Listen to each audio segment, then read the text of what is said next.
So stage C, changing the look of movie clips. Well, first of all, we don't need our actions anymore. First of all, the movie clips are in the movie clips folder, and there are a bunch. I'm going to pick the car. It's probably one of the more complex ones. It's not that complex, but there are three layers. To see what those layers are, you can hide the other layers. So go where there's actual content. I'll go where all three are gray, and I'll hide the inside of the car body. You get the idea. I'll hide the taillight. You get the idea, and then the rest. So if you're going to change the look of this car, then let's start with the car body. What I'm going to do is lock the other layers so I make sure that I'm on the right layer. Right now I'm not on the car body layer. Right now I'm on this one, so I got to make sure I change to the layer. And the other thing I got to make sure that I do is that I choose a keyframe. Sometimes it won't matter, like in this case I think, but the best thing, if you want to change something, pick a keyframe.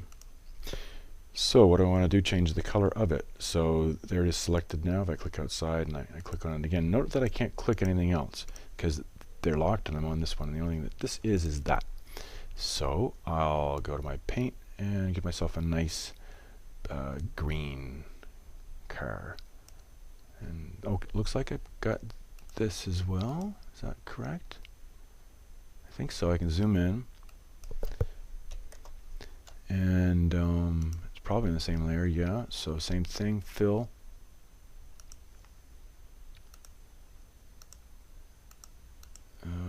Not sure about that, but anyway, yeah, I guess so.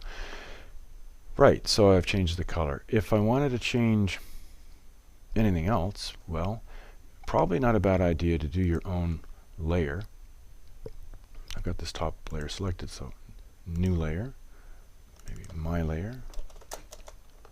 What would I want to do? Add a tail fin, perhaps. So, okay, tail fin, paintbrush, and I'm going to pick up this color. Wait, it's locked, won't let me.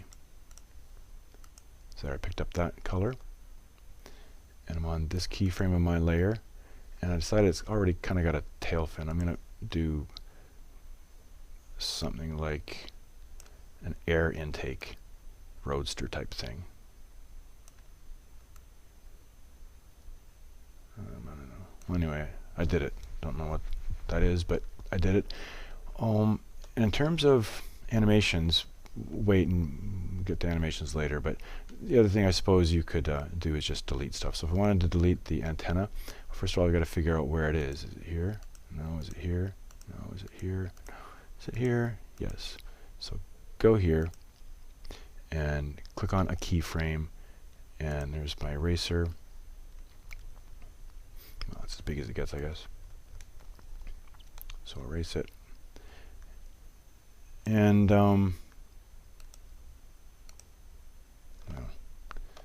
that'll do. But the thing is, as this plays, that's erased from that keyframe, but since this layer on which the antenna was drawn has 3 keyframes, it's going to reappear.